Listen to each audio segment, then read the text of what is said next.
Hello everyone, and peace of Christ all of you. Please invite your friends. And today we are going to explore more of the true stories which happened a long time ago, where Allah, He sent His prophets to drink from the fountain of youth. And by the way, my grandfather, he drank from it, and now he is 1 day old. The fountain of youth is a true story, in case you think it's not.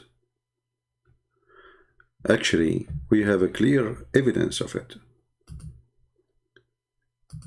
All of you, you watch The Pirate of the Caribbean. How Jack Sparrow,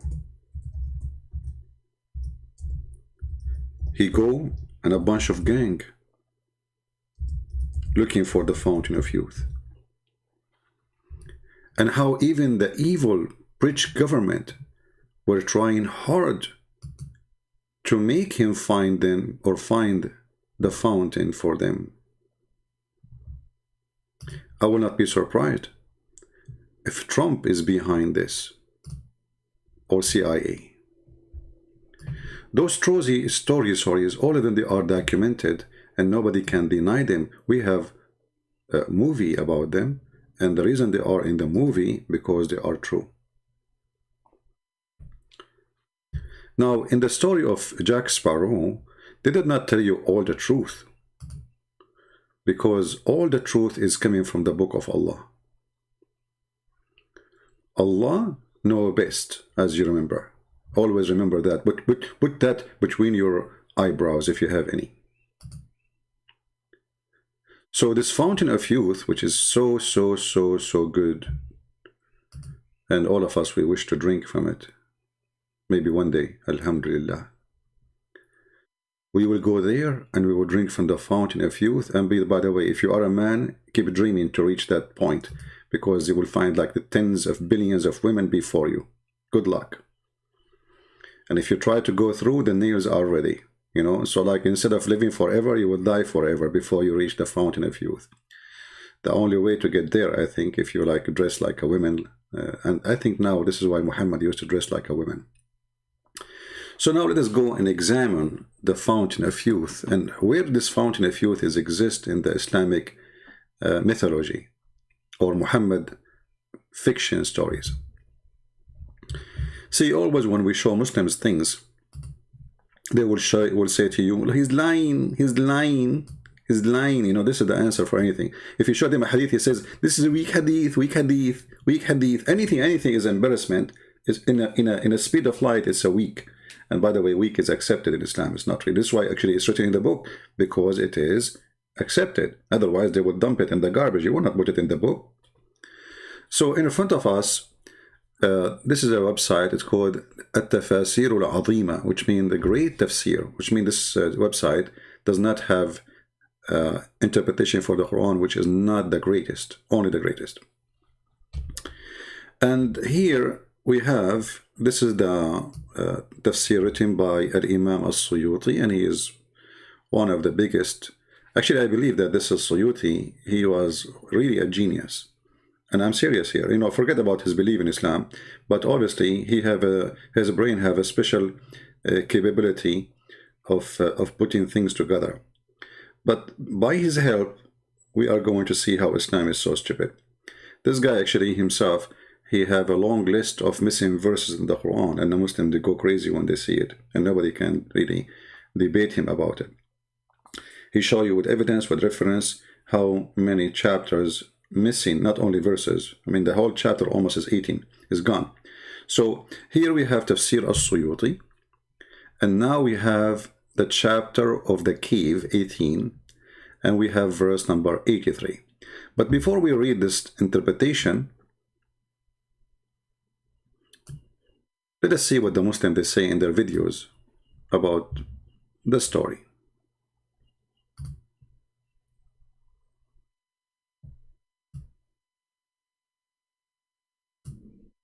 Allah subhanahu wa ta'ala mentions the story of Zul-qarnain. And Allah subhanahu wa ta'ala says, وَيَسْأَلُونَكَ عَنْ ذِي الْقَرْنَيْنِ. We gave him power in this world. and we allowed him a path everywhere. And he went to the easternmost, he went to the westernmost. There are stories mentioned in the Quran about Zul-qarnain. He was a just king. He thanked Allah subhanahu wa ta'ala. He found people of all different types and persuasions. And then the final one that is mentioned, the final group of people, حَتَّى إِذَا بَلَغَ بَيْنَ السَّدَّيْنِ, when he came to essentially a valley. There's two mountain slopes coming here. وَجَدَ مِن دُونِهِمَا قَوْمًا, he found a group of people. لَا يَكَادُونَ يَفْقَهُونَ قَوْلًا, they did not understand Zul-qarnain. Zul-qarnain did not understand them. In other words, this was a civilization that had no middle ground. In the good old days, once upon a time, before Google Translate, how did people translate from one another? There were people, intermediaries, who had traveled to both lands. Inevitably you would find somebody who spoke Latin and Arabic, who spoke, this language and that language. You would find somebody. Zul-qarnain went to such a faraway land that the language of those people and the language of Zul-qarnain had no middle ground. So Allah is mentioning this is a far-flung civilization. And here you see how the stupid story started. So those people, they don't understand the language, and he have no translator for them. And then a second after, we will see that they are talking to each other.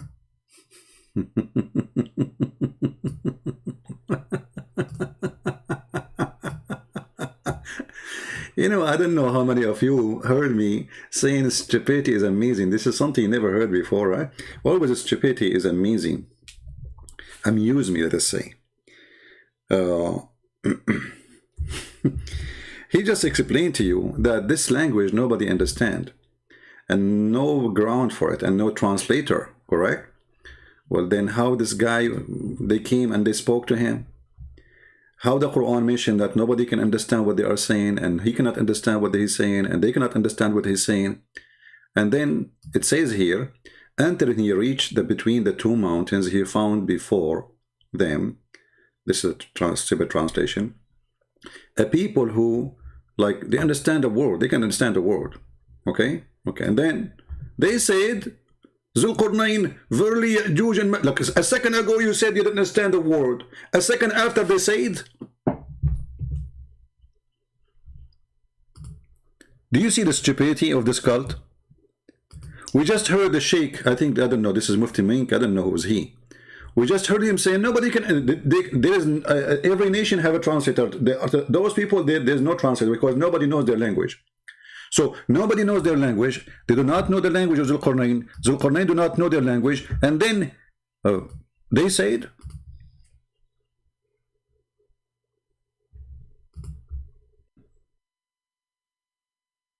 and then he said, what happened? And he said, and the Sheikh, he said at that time there's no Google translator. I'm so glad he acknowledged that, because they might say that Google created by Allah. Here right away you see how the stupidity of this cult is a jumping machine. I mean, don't even they notice what they just said? He cannot understand the word and they cannot understand the word. And then after a second, they say to him,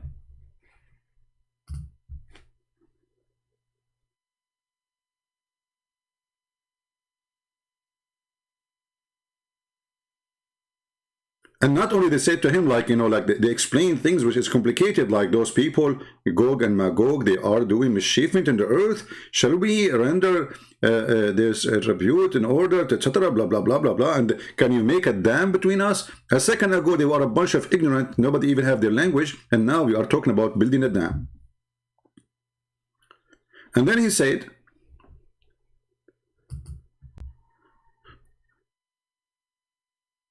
okay, Abdul, whatever Allah He gave me, I will do my best, brother and sisters. Okay, let us build a dam between them. And then things can be more technical. They do not understand him, he don't understand them. And then he said, bring me a block of iron. How in the world they knew that he want a block of iron if he don't understand the word? But anyway, this is not really our topic. I just wanted to show you that when Yasir Qadi, he says, the standard narrative has holes. I say to Yasir Qadi, it's not only the standard narrative has holes. all of you are full of holes. Your Quran is a book of holes. And how in the world Alexander the Great become a Muslim? In fact, the guy is a bisexual. I mean, this Muhammad, he made anyone he is famous a Muslim. If Muhammad was exist at that time, trust me, he will make Trump a Muslim. Anyone coming his way, I mean, Alexander the Great is a Muslim. All the books of history confirm that this guy, he sleep with everybody. He sleep with men, he sleep with women.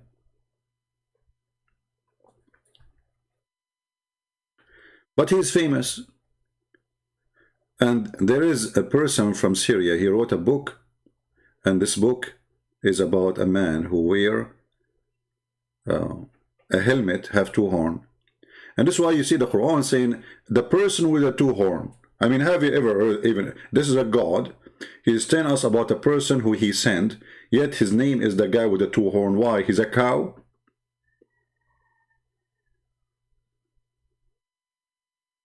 Do even Allah knew the name of this person? So now today, we are, we spoke before, if you remember, about the stories of Moses and the fountain of youth. If you remember, Moses, he made a speech in front of his people, and he says, oh, children of Israel. And the funny, by the way, they say Israel is not, there's nothing is called Israel. This is Palestine. But the stupid Quran keep calling them children of Israel. Obviously, the children of Israel, they are Indian from America. I mean, even your stupid book keep calling them the children of Israel. So Moses, he made a sermon, and he spoke to the children of Israel, and he told them, I am the most, he asked them, who is the most learned person among the people? Someone's asking Moses. Moses says, I am me. Come on. Me. Then Allah, he said to him, you stupid Moses, it's not you. Moses, he said, like, what? Not me?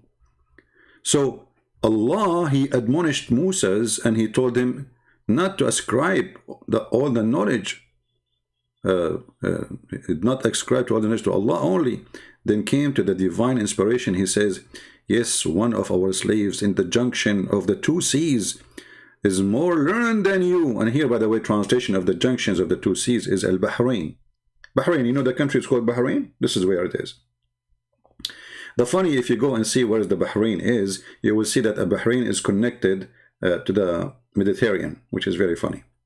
So there is a person who lives in the conjunction of the two seas, and that is al-Bahrain, in Bahrain. And then Moses, he told to him, okay, how I can find this guy so I can learn from him, how I can meet him.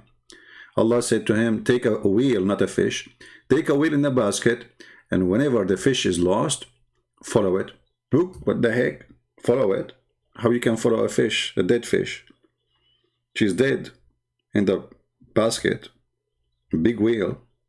By the way, at that time, I mean, you remember we showed you the story in the previous video, how there's a guy, he was 3,000 arms tall, and how he hold, he walk in the sea, he don't swim because he's so big. He walk in the sea, and the sea does not even go to his knee. And then he hold the wheel, and he put his hand up in the sky, and he do the barbecue to the whale by the sun, because he's so high, he's so close to the sun, brother. So Allah told him, take a whale with you, put it in the basket, and then when you lose the whale, follow it, and you will find that place. So Moses, he set out along, and he went with his attendant, Yeshua bin Nun. And here the funny part of the story. Bin in Arab, in the language in Arabic, it's coming from the Aramaic actually, means son. Nun is a whale. I mean, look, even the servant, his name, Yeshua, son of the whale. Look at this, brother. I mean, obviously, there's no fabrication in the story. So Moses now, he have to take a whale with him, and then he choose a servant, and his servant, later, by the way, he became a prophet, but this is a different story. His name is Yeshua bin Nun, the son of the whale. Unbelievable, alhamdulillah.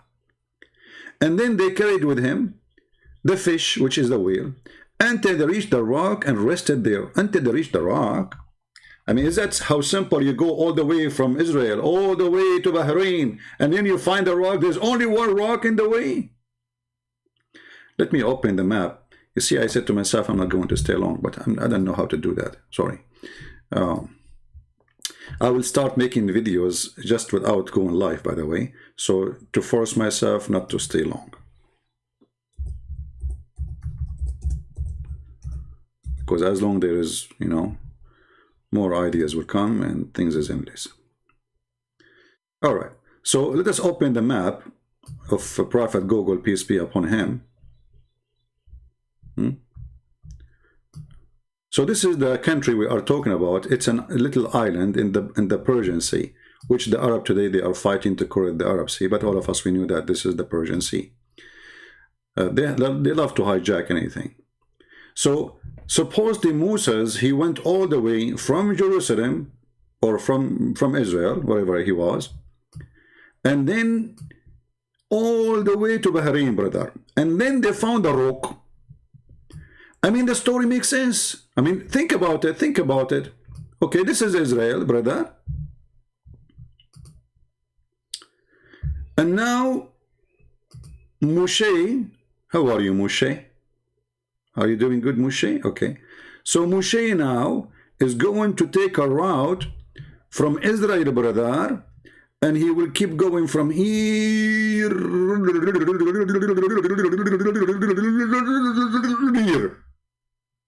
And now he found a rock, which means the thousands of miles in the way, there was no rocks at all. I think it was a highway. Like Moshe kept driving his feet, you know, driving, and then until he arrived to the rock. How simple is that, man? There's only one rock in the way. Very simple. I mean, true story.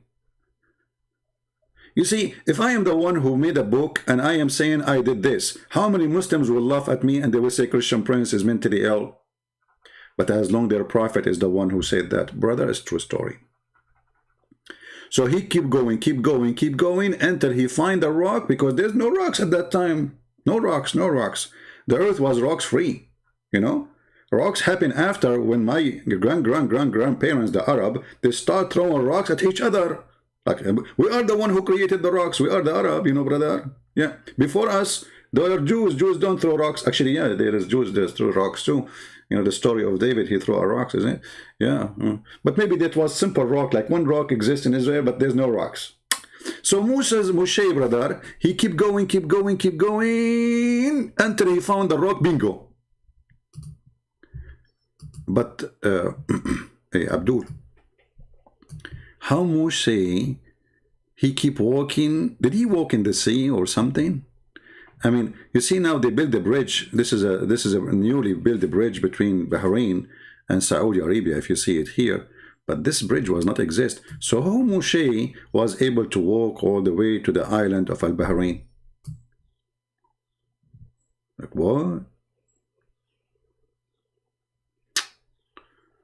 Okay, you know what? Let it go. Don't, you know, I mean, come on. Don't focus on the details. As they say, in the details is the devil. So Moshe, he went all the way to Bahrain. How he went, Allahu A'lam. How he did it, Allahu A'lam. Allah knows best. How he crossed the sea, Allahu A'lam. Especially they are walking, you know, as the story says. Until they arrive a rock. Let me see if I can find a rock here. If there's any rock. I need to open Google, or, you know, Google Earth. Okay, hold on. Let's do satellite thing. Oh, here we go. There's a rock here. Is that a rock? No, there's no rocks. Like, what the heck? They hide it, the kuffar? I bet you the American, they are behind hiding the rock. I cannot see the rock. Where is the rock? I see Walmart. What is the rock? Keep looking. I mean, I have a satellite and I cannot find the rock, which Moses, he found so easy. But I think, you know, I think Moses, he was using a drone or something, you know, like Those drone, you buy them from Amazon.mum. There's a rock here? No. Why is no rocks? Where is the big rock? I give up, I give up. Okay, you guys, you find the rock, okay? Take your time. So anyway, so he keep walking until he found the rock, and then next to the rock, he did what? Let us see what he did.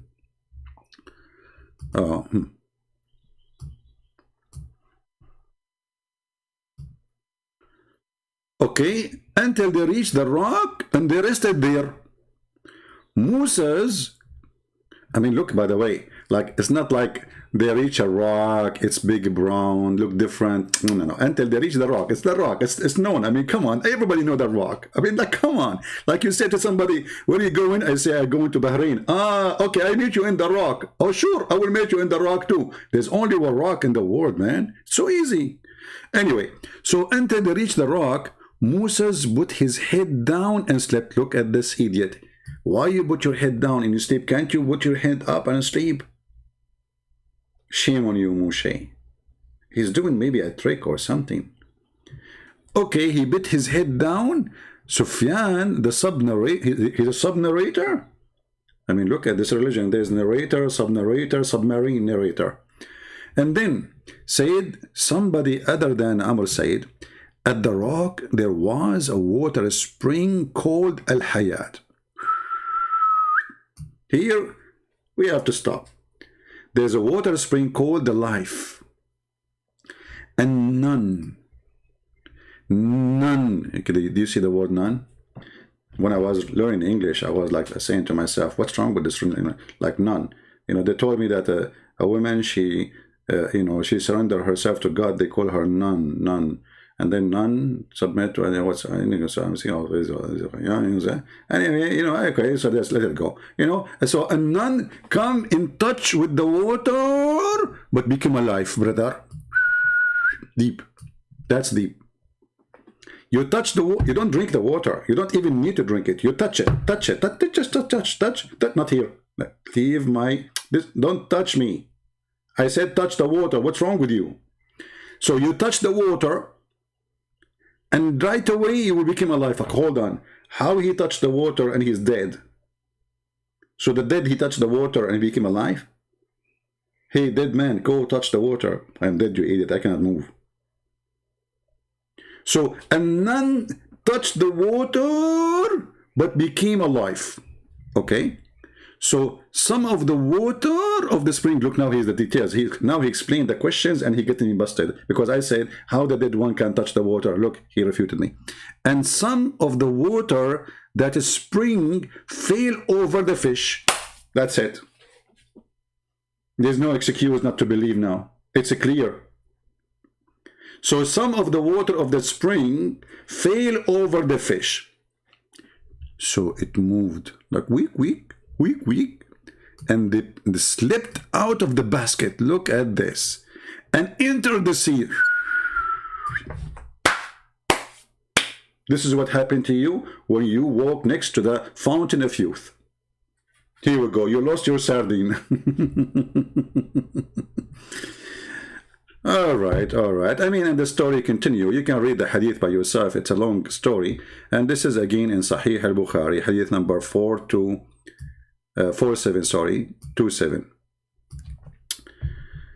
All right. So now this is who? This is Moshe. And by the way, one of the comments, he said that Allah, he created this child as a kafir when Al-Khadr slew him, because Allah want to teach Moshe, listen, you idiot, Allah, he created that child like a mice for laboratory to teach. So Allah, he created children so he can put them for us and we kill them so we can learn. What a stupid religion, man. So now this is the story of Moshe and the fountain of youth, as you see. Now, I'm not going to go to Jack Sparrow and discuss how Jack Sparrow, he was very evil trying to get the fountain of youth himself alone. And I'm not going to discuss how greedy they are. And here, like here, Jack Sparrow, you see, Jack Sparrow, he did not reach the fountain of youth by walking. As you see, he is using a boat. But the story of Prophet Moshe, he was walking down the street, until he reached the island of Al-Bahrain. How he crossed the sea, don't ask. Jack Sparrow, he crossed the sea by a boat, as you see, and we have evidence.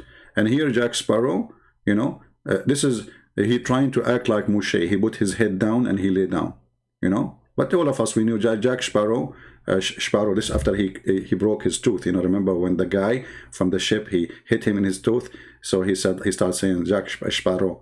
So here Jack Sparrow is running because they are chasing him, because they want to get the ring of the you know, the compass, where you can find the, you know,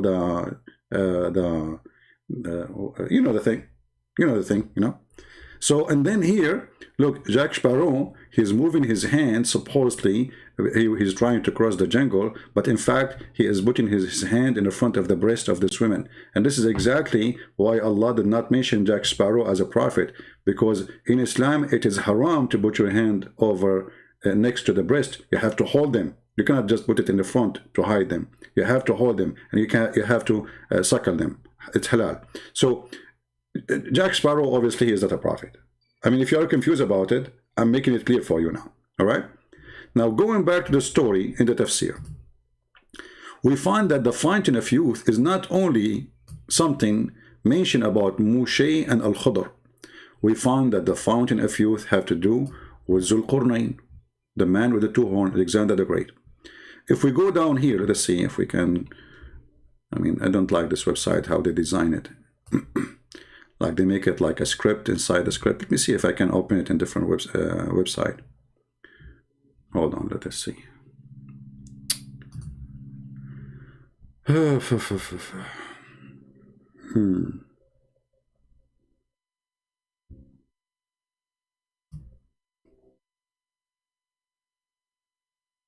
Okay. I will try to find it in different websites so we can open it better.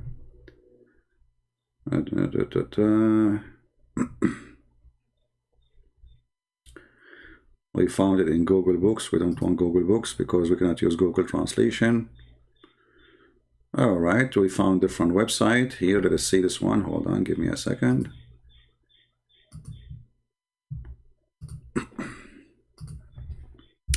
Let me give you the link. You know, I will give you the link for the reference. You can see what we are talking about. And you can use Google Translation from your side. This is other website other than the one I'm showing you in the screen. So now let us go there.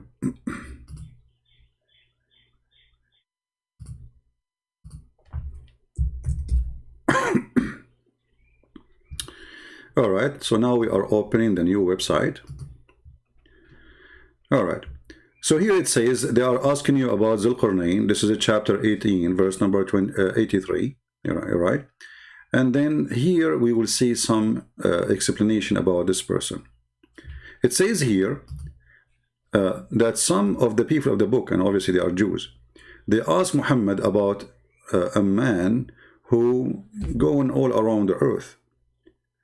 And then Muhammad, he says, I know nothing about him. Muhammad, he said, I know nothing about him.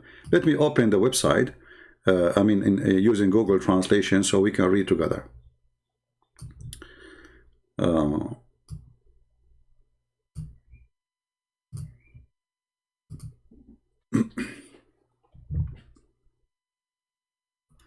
So reported that the Jewish say to the Prophet, oh Muhammad, let us go first. No, not here.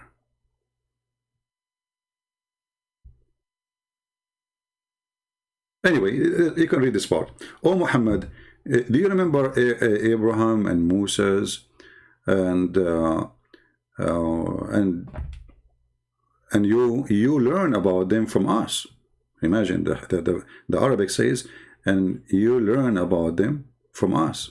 All right, Abraham, Moses, Jesus, the Prophet. You heard of them mentioned from us. Do you see it? Muhammad, he never knew about them from us.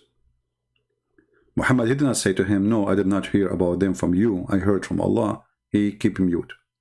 So tell us about the prophet of God that mentioned in the Torah except in one place.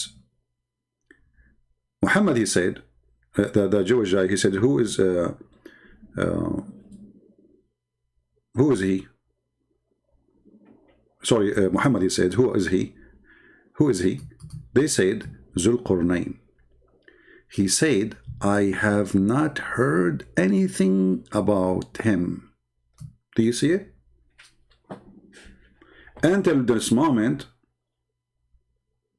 Muhammad, he is confirming that he heard nothing about him, and actually all the messengers before, the Jewish mentioned their names, and according to the story here, they mention Abraham, Moses, Jesus. He heard about them too from the Jews. And now they are saying to him, tell us about Zul-qarnain. He is mentioned in the Torah, and obviously the Jew is getting Muhammad busted, because there's nowhere, you know, there's a prophet of God, his name is the man with the two horns in the Torah. So obviously here the Jew is trying to see how stupid Muhammad is, and he was successful. So he said, I know nothing about him, I learned nothing about him. And then they went out happy because Muhammad, he could not answer. All right? But when they are leaving, brother,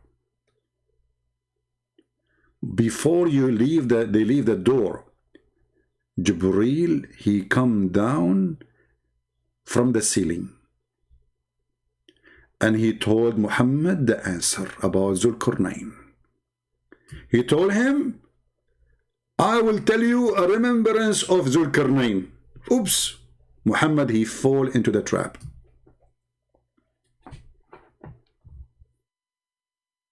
Muhammad, he fall into the trap. And then here Muhammad, he continue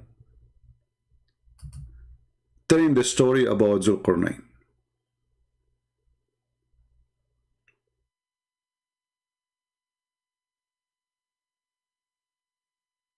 And there is a hadith actually which is very funny, where Muhammad, he said, I am not sure if Zul-qarnain even was a prophet or not. And here you ask yourself, what kind of a prophet he do not know if other prophet is a prophet or not? I mean, why he is so ignorant about the topic? How come he do not know?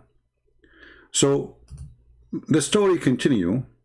Let me see if I can find this hadith in English.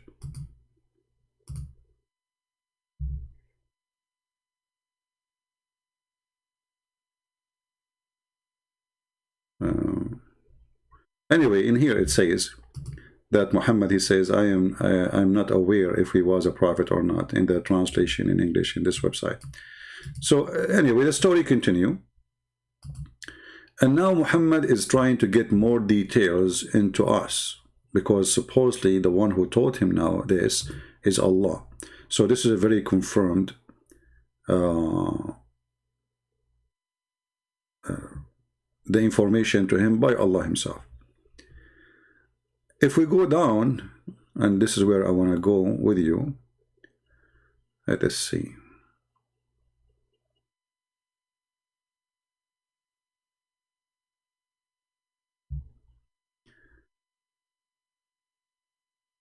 Where we will, because the the text is so long, and all of it is really stupid stories. Okay.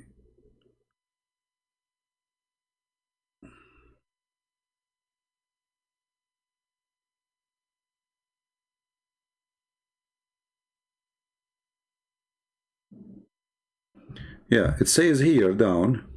Let me see if I can find it without reading the whole thing. I will search for the word horn. All right. So he have two horns. Okay. Zul-qarnain, he have two horns. Let us see if we are in the right place.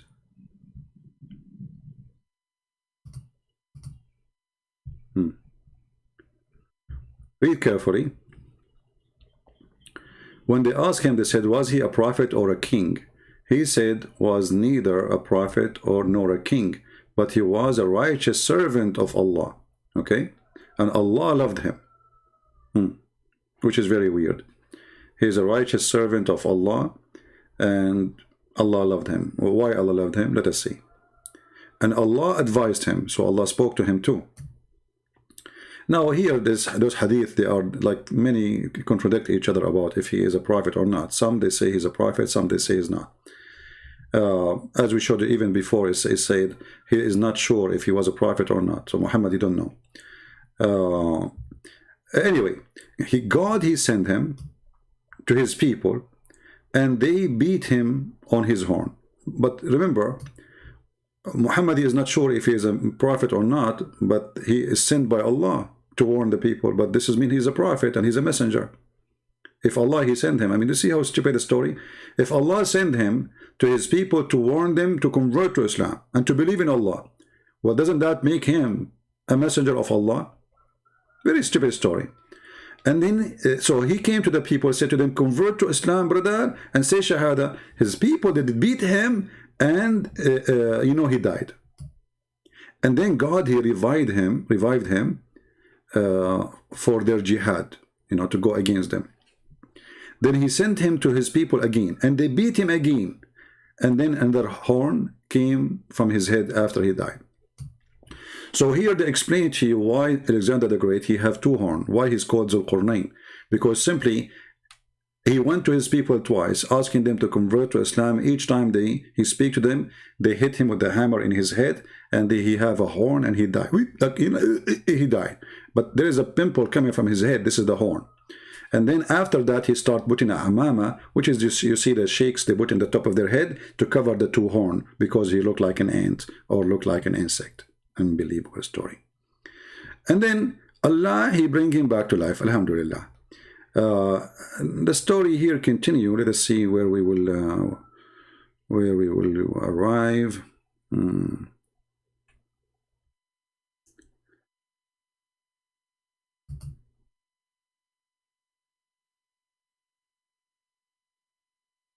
Let us see.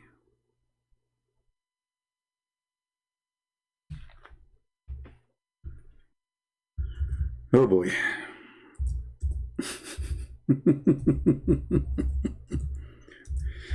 I wish you guys you read Arabic, because that will save me from all the hassle and this like translation.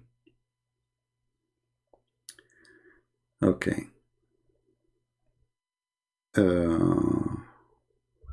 Let us search for the word green to save from reading all of this. Green. Look like translation is different. Let us see. Search for the word water. Okay. Here we arrive to the story of Al-Khadr. So you will see that this man, and the Muslims, they try to deny that he is Alexander the Great. They keep saying to us he is not Alexander the Great. Here you will see that he built the city, it's called Alexandria. He built the city, it's called Alexandria. And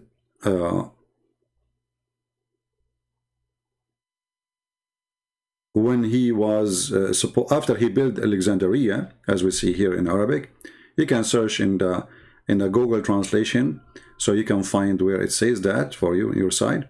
It says here he came to the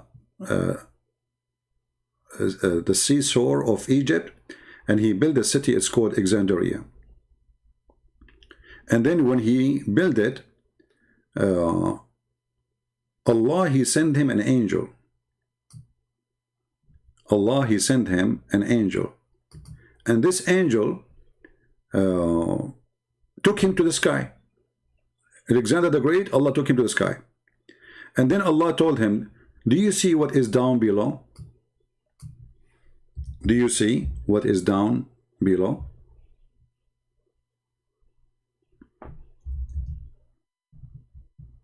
Isn't it amazing to know that Allah, he took Alexander the Great to the sky?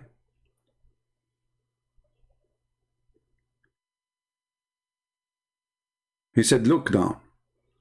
and then he says, I see my city, and I see other cities with it. Then he took him up, and then he could not recognize the cities because they became so far, maybe. And then he saw, I see only my city, and I don't see anything else. And then the angel, he says to him, all this land is, you see, Allah, He gave you the authority to rule it. That's it. So go in it until you arrive where the sun set.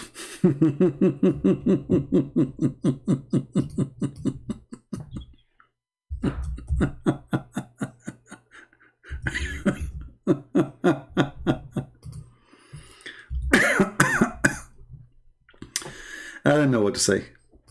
So Allah, He sent His angel and He took him up to the sky and He told him, keep going. This is all your land. You keep going until you arrive where the sun set. And then he walked until he found where the sun set, and he found where, and keep walking until you find where the sun rise too, as it says here. All right. Then he arrived to a people, and he found people who have faces, their faces like face of dogs. They have actually not like wujuhu kilab. Their faces is face of dogs. So they are not a human, as I explained to you before. Their faces, if we go here in the, if you search in your page, if you translate Google translation, you can search for the word dog. All right. So after Allah, He took him up to the heaven, and He showed him all the land which he is going to, to own or to control. And He told him, keep going until you arrive where the sun set, the place of the sun setting, and the place where the sun rising. And then you find two mountains where you were going to build a dam, or suppose this he will build the dam in the story. And then he keep going until he found the cross to Gog and Magog, and he found people who their faces were dogs' faces. They are dogs. Okay. But now we will find something different.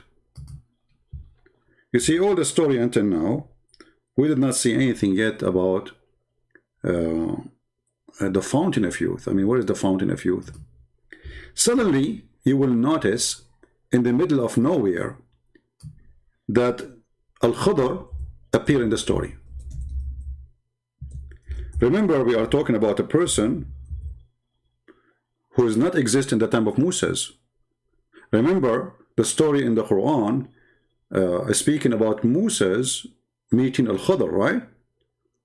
But now we will find that Al-Khadr, he appear again in the story of Zul-qarnain. So if you go here, you will see that Zul-qarnain, he used to go around, and then one day he stood upon a mountain. It's called the mountain of Adam.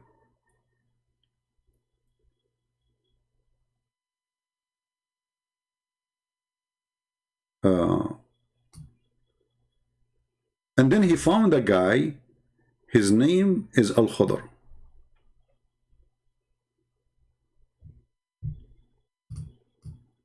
In that mountain.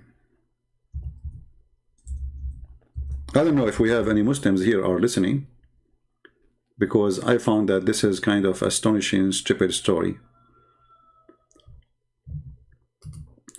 The Khadr, he said to him, and Khadr, he was a person who been given knowledge and wisdom and understanding. Hey king, do you see that paper which is hiding from the palm tree? He said, yes. He said, this is where is going to teach you about the location. What location? What is that? Maybe later we will understand more. And then he says to him, and Al-Khadr was reading from a book. So Allah, he gave him a book. Remember, this is not Al-Khadr knowledge. This is a person who Allah gave him a knowledge. he said to him, I see a book, it's written in it, Bismillah الرحمن الرحيم هذا كتاب من آدم أبي البشر أوصيكم ذريتي وبناتي. So in the name of Allah, al-Rahman, al-Rahim, this is a book written by Adam, the father of the human. I give you my will to take care of my children and my daughters, and to be careful from my enemy and your enemy, which is Iblis, which means Shaitan. He is the reason to send me down from the Firdaus, which is supposedly the garden of Adam and Eve, to the land of the earth. And I sent down in this location. So this is where the palm tree was located. Allah, he dumped Adam there. And he said, like in this location, the one who look at it, he will find that I have 200 years of sin by one look, which is very hard to understand, you know. So I've been sent there, and I was, let us say, he was cursed by Allah, and he dumped him in that location, and he was, if you look at that location, you will find that 200, maybe 200 like jail, like Allah, he put him there for 200 years because of one sin.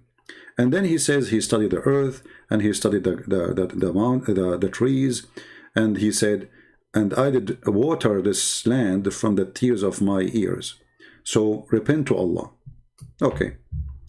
Now here, the story is over. Zul-qarnain, he read for him what he have in his book. And then Zul-qarnain, he said, or he wiped the place where Adam used to sit. And when he did that, he found that it is 180 miles. And he counted the trees in that location, he found them 900 trees. From every tear of Adam, there was like a tree coming. And then when Cain and Abel, they killed each other, or they killed one of the brother, killed the other brother, it became, those tears became a land. And this land cry blood.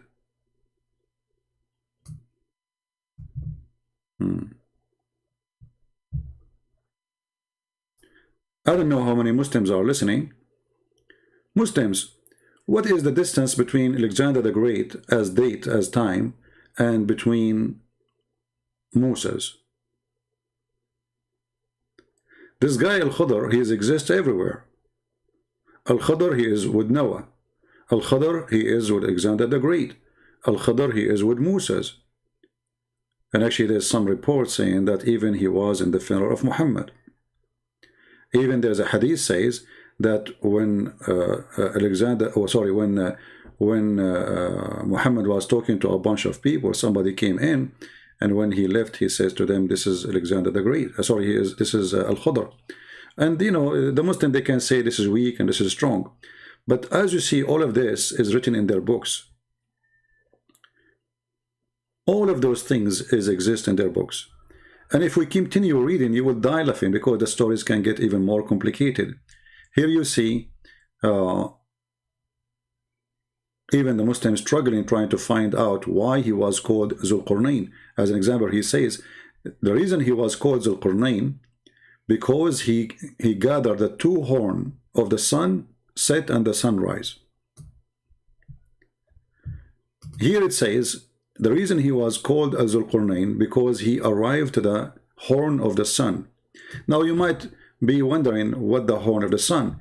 Muhammad himself, he confirmed that the sun has a horn. And actually Muhammad, he confirmed that Satan, he come from between the two horns of Shaitan.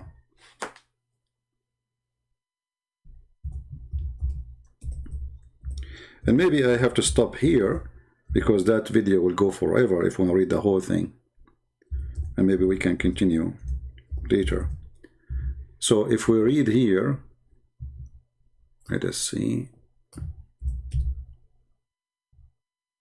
As you see, Muhammad is beyond recognition of science. Muhammad is the biggest scientist. So Muhammad, he believed that Shaitan, he have horn.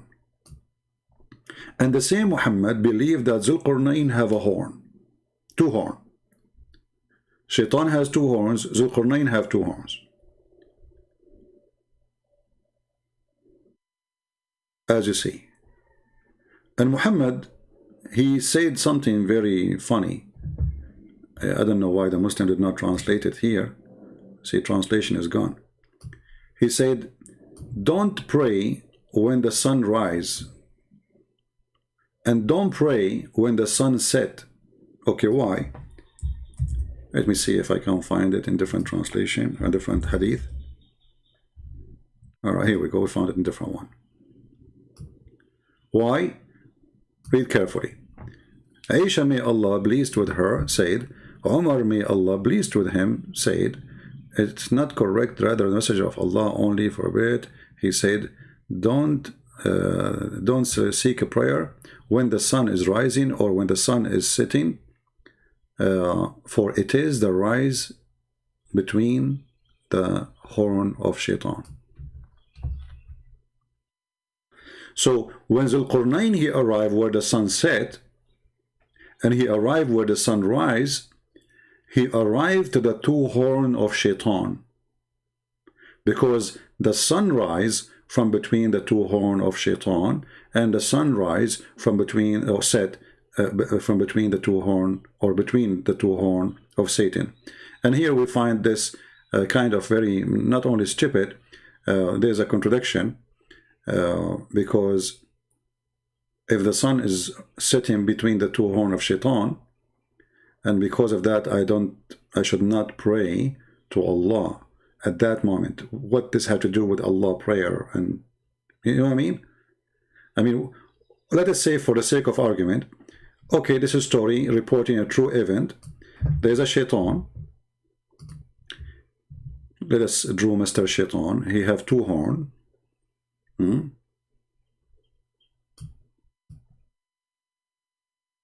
This is Mr. Shaitan. And now the sun is sitting between his 2 horns. Let us make the sun with a green color so it can appear, or red.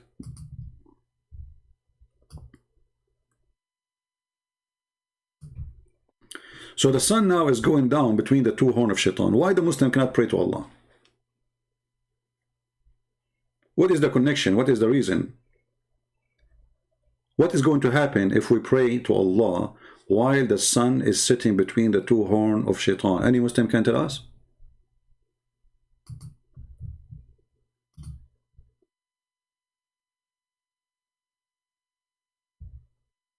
There's any Muslim can help us? Who is a Muslim have an answer for this? The sun now is sitting between the 2 horns of Shaitan. And by the way, this is what NASA found, right? So, why I cannot pray at that moment? What will happen? Any Muhammadan?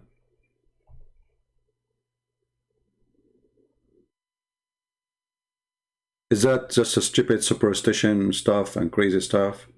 Fiction? People believe in it? Or this is a true thing? Was Muhammad informed by Allah that there is something dangerous will happen to the Muslims if they pray at that moment where the sun is sitting between the 2 horns of Shaitan, or when the sun is rising from between the 2 horns of Shaitan? Any Muhammadan?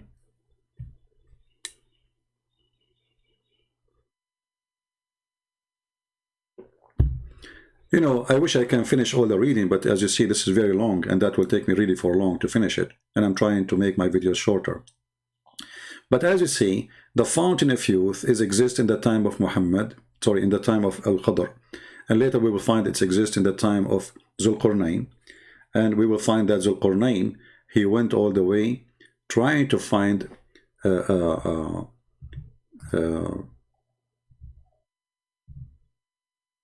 fountain. And we find that Zul-qarnain and Moshe and al-Khadr, they make like a 3 comedian who they are they make a kind of a fiction story, and this fiction story is endless.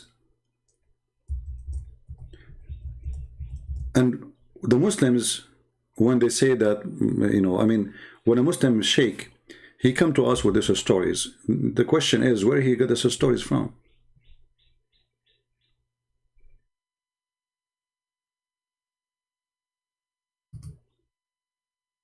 And by the way, this exists even in the book of Ibn Kathir, and exists in many, many books.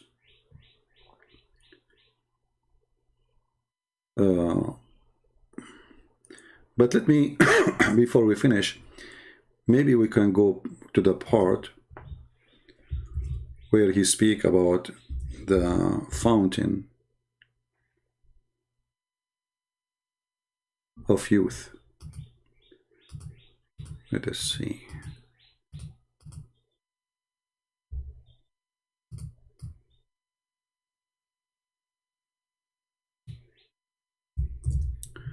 Let us go back to the page. At least we can complete the topic,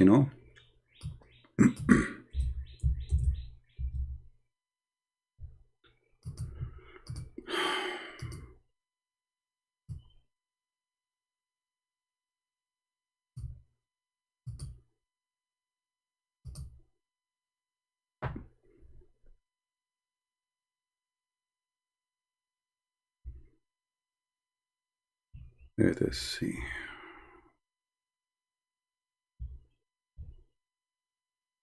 Tons of fiction stories, stupid stories, none of them make sense. But why I'm not surprised? Very normal. This is what Islam is about.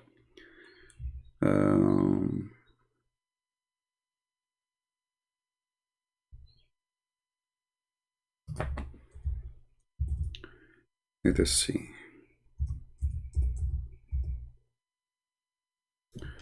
All right. Here we find the part where they are talking about the fountain of youth. Let us clean the screen from the drawing. And then we go to the Google translation. Just give me a second.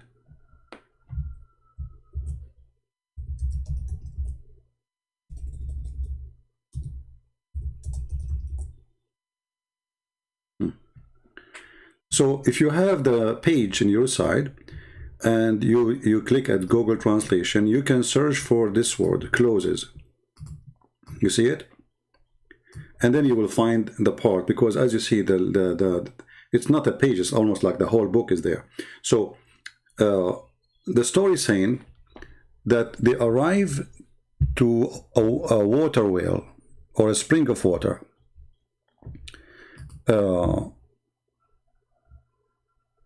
Let us see here. Al-Khudr, before he said to him, I mean, you can go read before from the beginning, actually a little bit more. You will see talking about how many soldiers he have, that Zul-qarnain, in each place he go, he stay for 12 years. You see, each time he arrived to a place, he stay in that place for 12 years until he arrived where the sun set, and then he camped and he gathered his soldiers, and then it says the soldiers, they said to him, and the scholars, his scholars, they told him, we are afraid of this darkness, like the bath you are taking.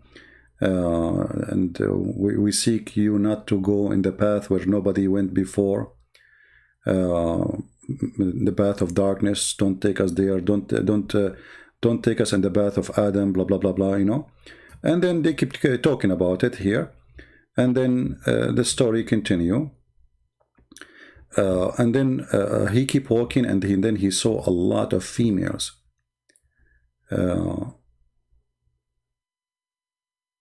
He saw horses, and they told him there's horses. He looked, He says, where is the horses? He says, females. He said, what females? He says, the virgins. So he chose 6,000 of female virgin horse. And then he chose from his soldiers 6,000. I mean, I know, like, when you are reading this, nothing makes sense, right? But I mean, this is what it is, what we can do. Like, sometimes people, they say to me, I mean, your translation is really confusing. My friend, it's not my translation confusing you. The story is confusing. The story is stupid. What can I do? So if I say to you, 6,000 virgin female horse, you will say virgin female horse. You might think I'm making a mistake, but this is what it is. What I would do. And then he chose 6,000 of his men. And then he made the al-Khudr a leader of 2,000 of them. Okay? But in the translation, for some reason, the word al-Khudr is not coming, you know? So, here we go, it says actually. And he gave al-Khudr the command of 2,000 horsemen. All right, so al-Khudr now became a leader in the army of Zul-qarnain. And while al-Khudr, he was walking, Zul-qarnain came to him from his house, and Zul-qarnain, he went down to the house of al-Khudr. And while the Khudr, he was walking in darkness. I mean, look at the connection. How he is in the house, and now he is walking in the darkness. Don't ask me. So he was walking in darkness, and the people, they went away from him, and then he throws some like a dice, made from like a ruby, something like this. He threw it, and it fell in the edge of water spring.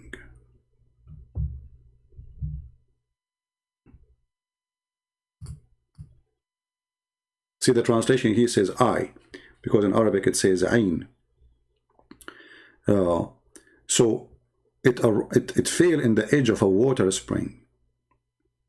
All right, and that is supposedly where we go to the point where he got to the place of the fountain. So obviously al-Khudr, he went there, or he was there for a reason. He want to give wisdom, advice to Zul-qarnain. And somehow you will find here that Zul-qarnain is Allah. And actually I will make a short video to prove to you that Zul-qarnain is Allah. I know that Muslims will go crazy, will say this is not true. Even the Quran says he is our servant. But you will see how we prove it easy, that obviously Zul-qarnain is Allah himself, based on the story which Muhammad, he said. So the story continue. Actually, if we go and read in different books, there's many books speaking about those things, which all of them is funny and stupid, even more stupid than those stories here. We will find, let me see if I can find you something else. Hold on.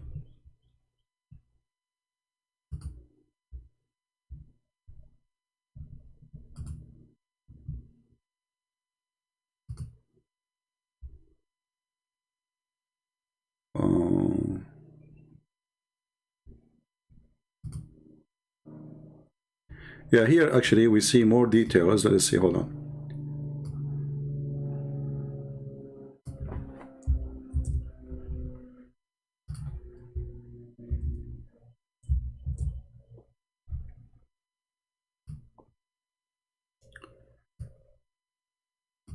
See here, there's a part is not mentioned in this page, is not appearing. I'm not sure why.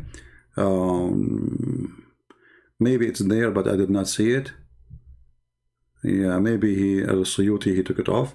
It says here that when he arrived, when he threw the ruby or that thing in his hand, and he arrived to the edge of that fountain,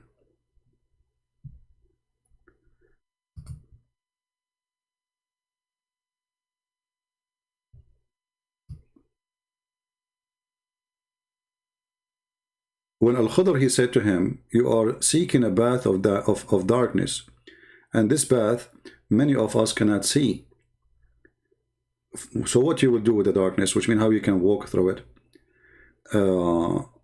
if we, like, let us say we walk and we don't see our way, etc.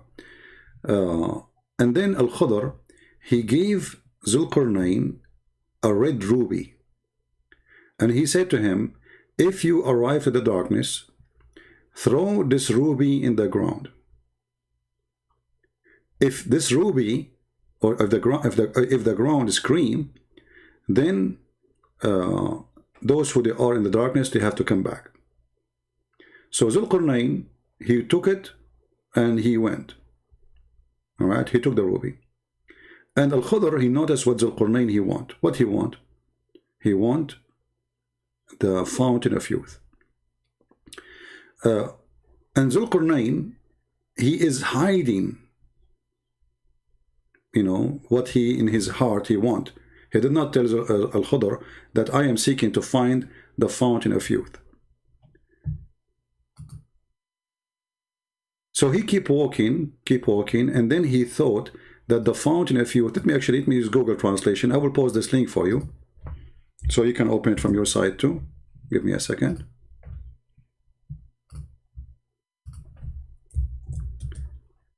You see, Islamic, when we talk about Islamic reference, you will find that Islamic reference is a messed up reference. It's thousands and thousands of stories, and the more you learn about them, the more you die laughing.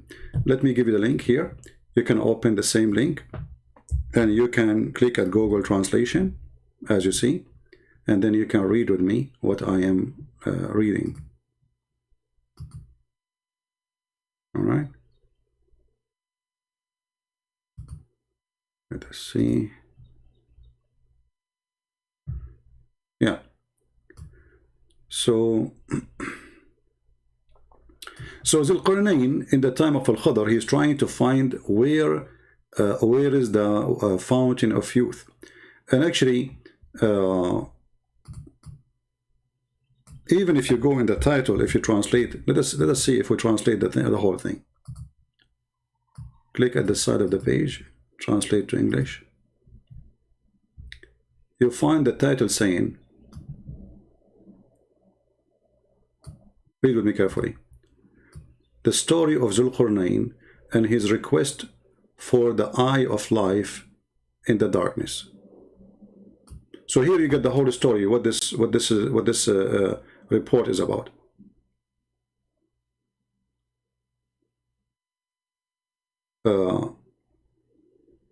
Zul-qarnain, he wanted to find the fountain of youth. Zul-qarnain, all his trip, all his mission, all his fight, all his wars, Alexander the Great, for one simple reason. He want to find the fountain of youth. I will let you read it all. I mean, this is endless, as you see. You can search, you can do your own study, you can make notes.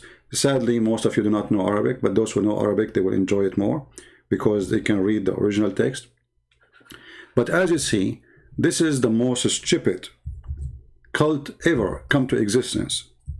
It's not only it's a collection of fairy tales of the old or the ancient, but it is stupid fairy tales. And suddenly the stupid fairy tales became part of a book, it's called Quran. And suddenly the fairy tales of the ancient, which is a fairy tale for the kids, became a book of God, and became God talking and God teaching. And then there's billions of people, they believe in such a stupid story. So here you will see that they are discussing how Zul-qarnain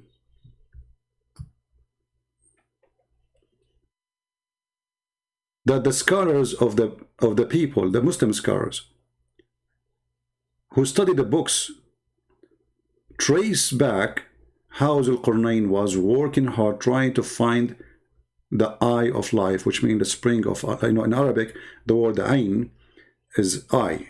But when you put eye water next to it, it make it eye of water, which means spring of water. So Zul-qarnain trying his best to find it. Zul-qarnain, when he lived forever, Al-Khudr, he was there for a reason.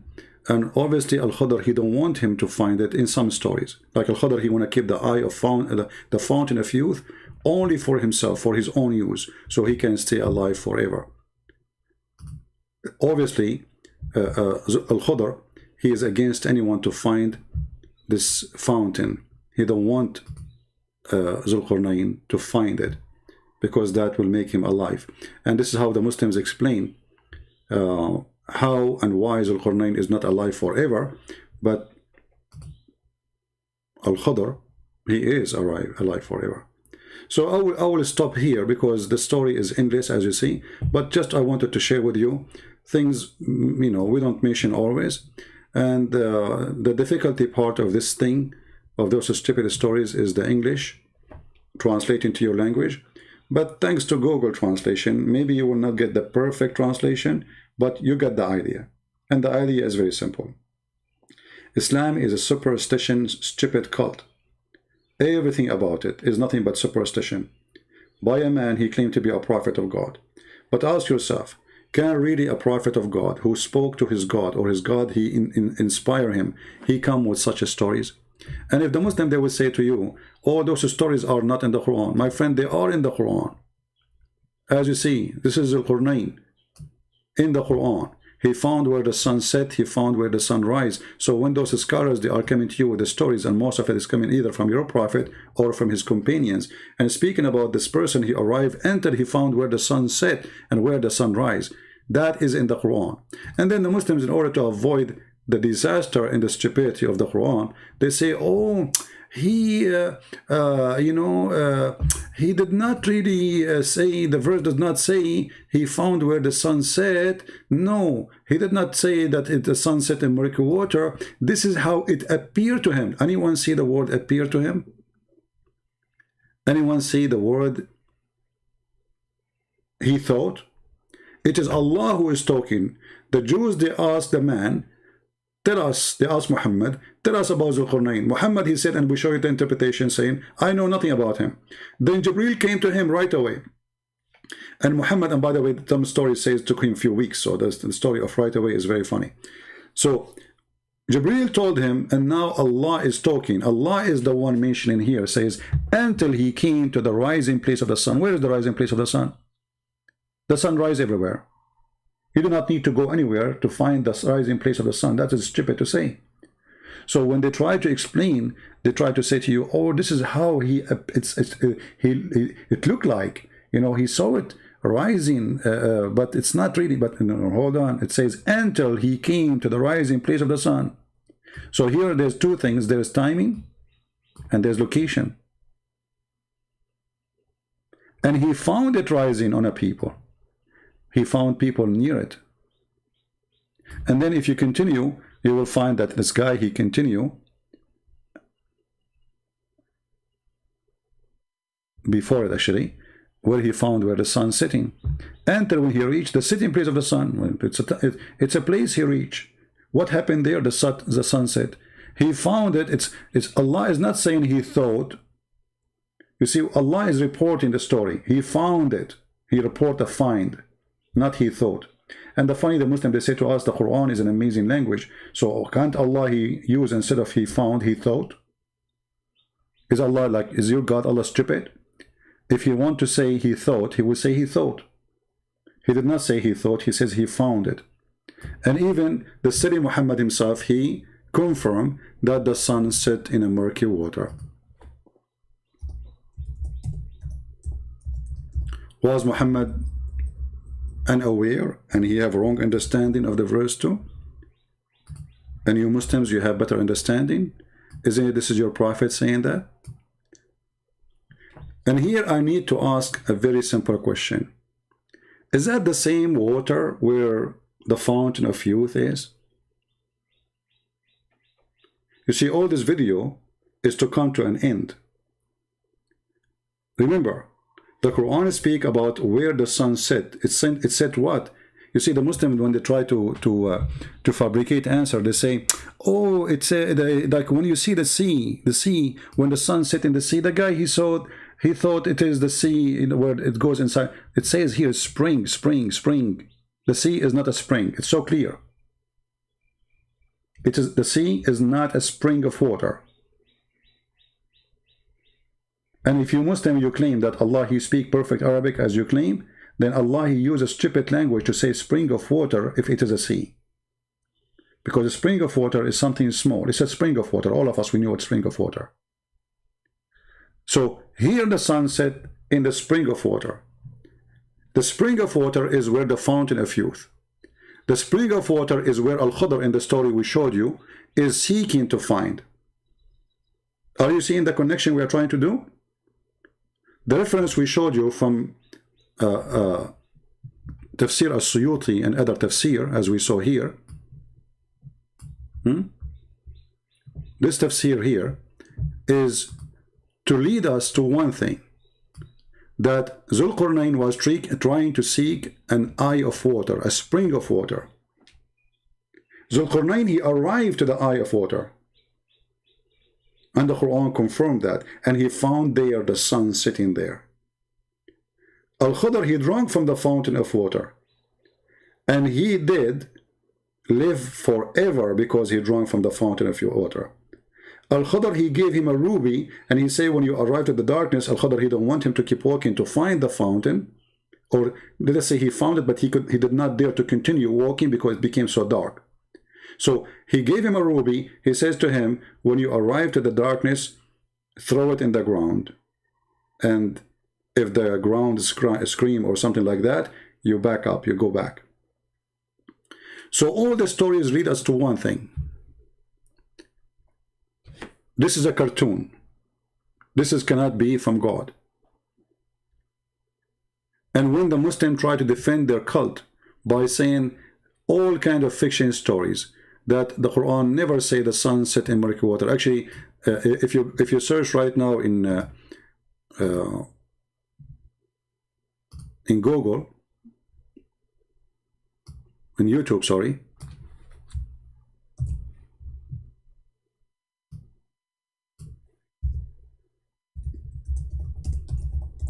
you will see how many Muslims volunteer doing their best trying to fix the stupidity of the Quran.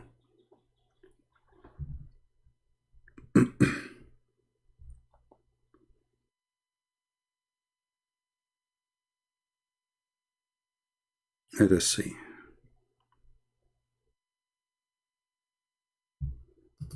This is an old video. The other points that William Campbell raised was regarding Surah Kahf, chapter number 18, verse number 86, that Zul-qarnain sees the sun setting in murky water, in turbid water. Imagine sun setting in murky water, unscientific. Imagine. The Arabic word used here is, it is wajada, meaning it appeared to Zul-qarnain. William Campbell knows Arabic. See, this guy, he don't speak Arabic, by the way. He became expert in Arabic. The word there in Arabic, wajada, wajada, it means appear. The word wajada, we can go right now to the dictionary. The word wajada means he found, and even actually the Islamic translation, not even one of them says it appear. It says he found it. So this is the stupid Zul-qarnain. They ask him how in the word it says he found it. He says found it. That doesn't say found it. It says wajadaha. Wajadaha means it appeared to him. But all of you can go right now to the verse and you can copy the word. This is the word wajadaha. And you can take it to Google Translation. Actually, you know what? I can do this in front of you. I can use Google Translation in front of your eyes to the same page without even copying anything. You know? Like, you open the page here with Google browser, and we have the original translation in English in the right side and the Arabic. So what we do, we click here, translate to English, and then this verse, verse number 86, will be translated. Let us see what Google translation will be. Is it going to say it appear, or it says going to be founded? But we do not even need to do so. It says here, even he found it sitting in a spring of black water. So how in the word he found it became, according to Zul-qarnain, it appeared to? Do you see how dummy, how stupid, how desperate their answers are? And this is what happened when a person, he defends Islam. Whatever he say, nobody oppose. If it is me who said the word wajadaha mean appear, you will see a Muslim making tons of thousands of videos saying Christian Prince is lying. But as long as Zul-qarnain is the one lying, and the lie purpose is to defend Islam, it's okay. Murky water, in turbid water. Imagine sun setting in murky water, unscientific. The Arabic word used here is, it is wajada, meaning it appeared to Zul-qarnain. Meaning, the word wajada, meaning.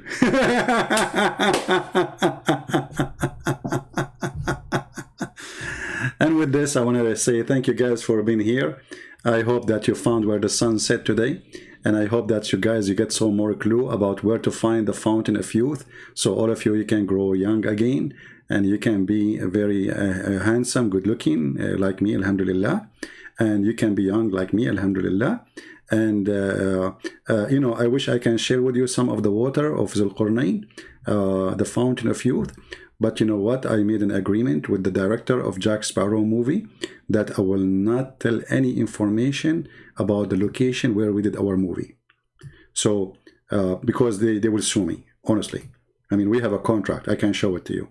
They made me sign a contract that I will never, not only me, by the way, all those who work in the movie of Jack Sparrow, the Pirate of the Caribbean, we sign an acknowledgement that in no way we will tell anyone where the fountain of youth is, especially women. I mean, no way. I mean, like, your mother-in-law now, she is 90, and soon she might go. And now she go drink the fountain of youth, and now she is 16 again. Good luck with that. So they made a sign says specifically, you don't tell women. Specifically. Okay? And because, you know, like, there's a lot of women here. Sorry, I cannot share. You know, I mean, if you are just men, I mean, we can share with you that. You know, and by the way, Zul-qarnain, as long you know the meaning of the verse and you know Arabic. Do you speak Arabic? And as long you know Arabic very well, you idiot. Was your prophet an idiot himself? He did not know where the sun set. He did not. How come your prophet? He did not say. He found it. He thought. He said it's set in a spring of warm water. Even your prophet, the prophet of the Abdul, the biggest Abdul, Abdul number 1 in the world. So my friends, thank you very much for being here. And I know now many women, they will be upset from me because I'm not going to tell you where's the water. Please forgive me. I made a promise. And however, if you are a woman who knows how to make baklava, we can discuss different conditions. You know, like if we make an agreement, you supply me with baklava for the rest of my life, every day, huh?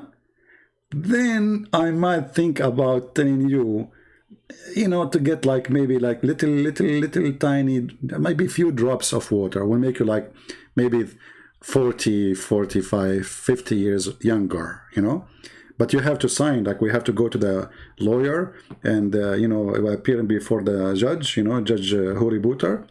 And, you know, you hold the ring of the, you know, even the Lord of the Ring is in the Quran and in the Hadith. Go and read the stories about the Lord, the Ring of Solomon. You would die laughing. Actually, I say to you that number 1 stupid chapter in the Quran, which nobody can beat it, is chapter 18. Flying carpet of Sulaiman, you know, Sulaiman, I mean, crazy stuff. Not only about Al-Khadr, the 7 sleepers, or, you know, you name it. You know? Look at this story. Look how beautiful it is. You know, look at this, look. This is the most funny stories ever. Chapter 27 and chapter 18 are the ones who they are really very, very funny and very stupid. And actually here, just to show you one thing here, the stupidity. In chapter 18, there's a verse which I find very amusing. They asked Muhammad, those who they are, the, you know, the Christian they speak about, those who they've been chased by an infidel king, they want to kill them because they became Christians. How many they are? How many? I mean, very simple question. He's not asking them science. How many they were? So Muhammad now, he don't know really what he is going to answer. He don't dare to say anything. So look what he said. He said, Allah told me the following. Some, they say they were 3 and their dog is number 4. And some, they say they are 5 and their dog is number 6. Guessing the unseen. Yet others, they say they were 7 and their dog is number 8. Okay, now Allah will give you the answer. Oh, Muhammad, say, only Allah knows their true number. What the heck? So what the purpose of this verse? They are asking you how many they are. So the coward Muhammad, he is afraid to say the number and then he will get wrong. They will get him busted. So some they say they are 3 and their dog is number 4. Some they say they are 5 and their dog is number 6. Some they say they are 6 and their dog is number 7. Some they say they are 7 and their dog is number 8. And then the answer is, okay, Muhammad, tell them Allah knows best. And not only that, he says, only Allah knows their numbers, and then none knows them but few. Like, what the heck? So what is the number? I mean, what is this complication all is about? Just tell them the number. He don't know. He's afraid to tell them the number. People will laugh at him. The story name you eat is called the 7 sleepers. I mean, isn't it obvious what is the story? What is the number? It's called the story, the name of the book, the 7 sleepers. And Muhammad is still, he don't dare to give the answer. And as long there's a few people they knew, okay, tell us what the numbers. Because already it's not a secret. I mean, what is the big deal? Are we going to tell us about nukes? Is that like you will unveil the location of the fountain of youth? Tell us, then even this one, Muhammad, he cannot answer. And here you see a mistake in the Arabic. He says that some they say they are 3 and their dog is number 4. Have you ever heard in any language somebody says 3 and their dog is number 4? Actually, it doesn't say number 4. وَرَابِعَهُمْ, and the fourth is the dog. You don't say the 4th is a dog. He is not a human. You say 3 and 1 dog. In no language you say such a thing. This is stupid. Muhammad, he considered the dog is a human. The fact, even the word here, kalbahum, is false written in Arabic. The original word is kali'ahum. Kali'ahum. In the story which is written by an Aramaic Syrian bishop, I believe his name is Yaqub. In this story, it says that it's a fiction story. It's about a group of guys who run away from a king just because they became Christians, and they hide for their life in a cave. And then God, he sent an angel, and that angel was kali'ahum, not kalbahum. So the stupid Muhammad, instead of getting the word kali'ahum, he said kalbahum. Either Muhammad was the fool or the one who wrote the Quran for Muhammad. He got it wrong because of maybe the way it's written close to each other. Kali'ahum simply is the one who provides them. This is why you see that this, according to the verse here in the Quran, this dog, he opened his 2 arms. Have you ever heard of a dog have 2 arms?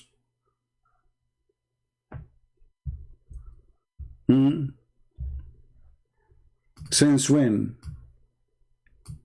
Dogs have 4 legs. Muslims. So the original story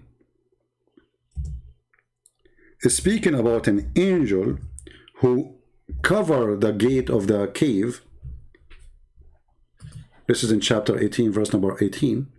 Who covered the cave by his wings. He opened his arms. So he opened his arms, not the dog stretching his 4 leg, whatever. And by the way, how the translation come to the 4th, his 4 legs? How in the word, in Arabic it says, basitun dhira'ayhi, he opened his 2 arms.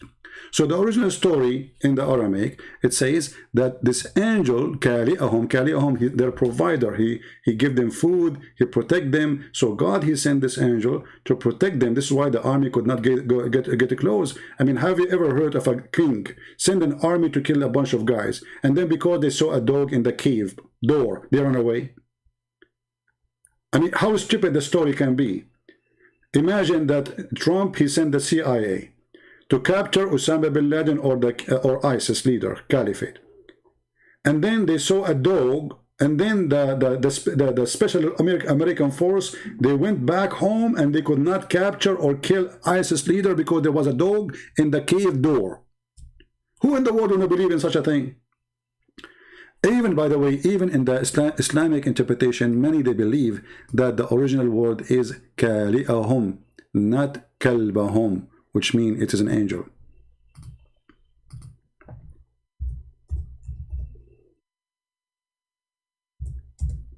Maybe we can make a video about it.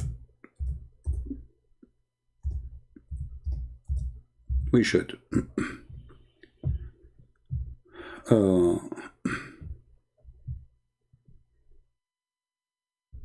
Let us see, hold on.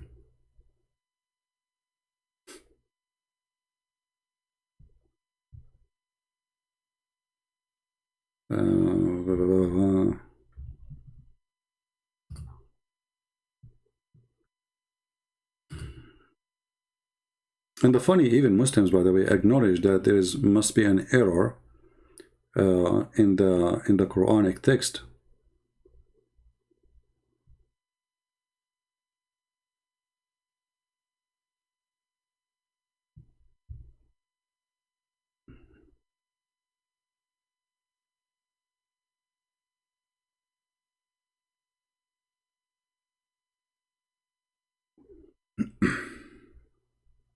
Let's see, hold on.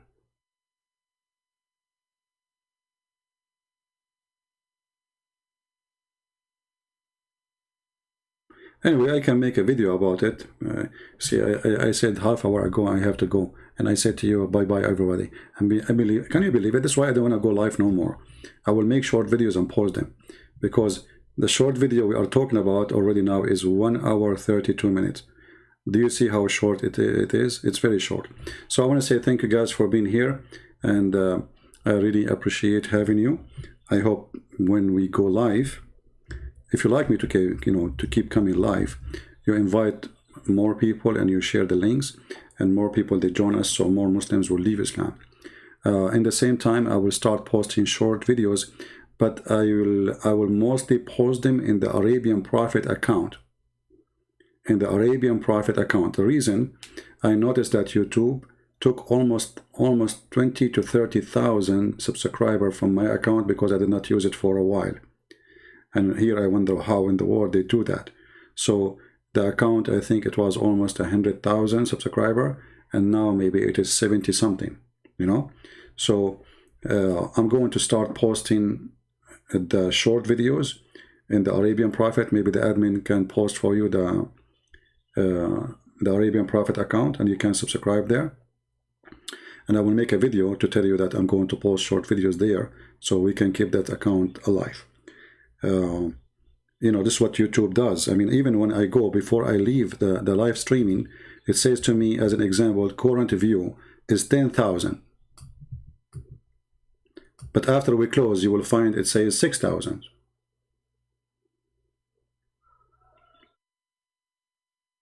See, there is something always fishy with this YouTube thing, you know. Current view now is 1,000, sorry, and then it says the total playback is 8,165. So it should appear 8,165. Let us see when I'm done. Check and see what the number will be, and then you will find it's like 6,000 or maybe 5. So how the 8,000 switch to 5,000 or 6,000? You know, people subscribe and then they come again. They found themselves unsubscribe,